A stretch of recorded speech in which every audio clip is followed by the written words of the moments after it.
High, কালকে আমরা ২ নম্বর মার্কেটে যে ঝুলন হয় সেখানে গেছিলাম। ডলের বাবা আর আমি। দেখো, এখানে কিন্তু আমি শিবরাত্রির সময় জল ঢালতে আসি। এই রাধা মাধবের মন্দিরে একটু নমস্কার করে আমরা ভেতরে গেলাম। ভেতরে যাওয়ার আগে আমরা একটা খুব ভালো একটা দোকান দেখেছি এখানে, যেখানে কিনা জাদু খেলা দেখানোর যে জিনিসপত্র পাওয়া যায় সেগুলো কিন্তু এই দোকানটাতে পাওয়া যাচ্ছিল। একটা ছোট বাচ্চা ও কিন্তু দেখছিল, এই দেখো এই দোকানটার কথা তোমাদের বলছিলাম। দারুণ দারুণ জিনিস আছে এখানে। বেশ আমরা অনেকক্ষণ দাঁড়িয়ে ওনার বাচ্চাটাকে জাদু খেলা দেখানোর জিনিসগুলো দেখছিলাম আমরা। বেশ ভালো লাগলো। তারপর আমরা এগিয়ে গেলাম। অনেক রকমের দোকান ছিল, আমরা ভেতরে লাইন দিয়ে দাঁড়িয়েছিলাম। এখানে লাইন দিয়ে দাঁড়িয়ে ভেতরে গেলাম। ভেতরে গিয়ে দল বেশ খুব মজা করছিল, দিয়ে আনন্দ পাচ্ছিল। দেখো কত রকমের মাটির মূর্তিগুলো করেছে, খুব সুন্দর সুন্দর। এখানে গোপাল লাড্ডু হাতে বসে আছে।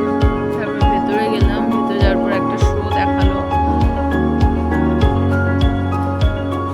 খুব ভালো। বাচ্চারা দেখলে খুব আনন্দ পাবে। তোমাদের বাড়িতে যারা যারা ছোট ছোট বাচ্চা থাকলে তাদের নিয়ে তোমরা সবাই যেও ঝুলনটা দেখতে। বাচ্চারা খুব মজা পাবে সেখানে গেলে। খুব সুন্দর একটা শো দেখালো। মানে ঝড় হচ্ছে, এই যে বৃষ্টি পড়ছে, দেখো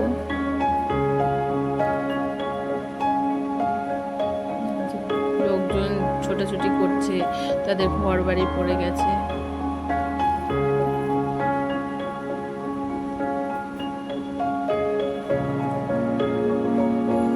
অ্যাম্বুলেন্স এসছে, পুলিশের গাড়ি এসছে, ওদিক দিয়ে হেলিকপ্টার গেল।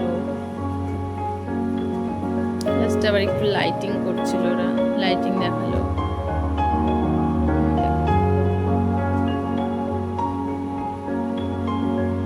খুব সুন্দর, বাচ্চারা খুব খুশি হবে এটা দেখলে। তারপর আমরা বাইরে চলে গেলাম। বাইরে গিয়ে একটু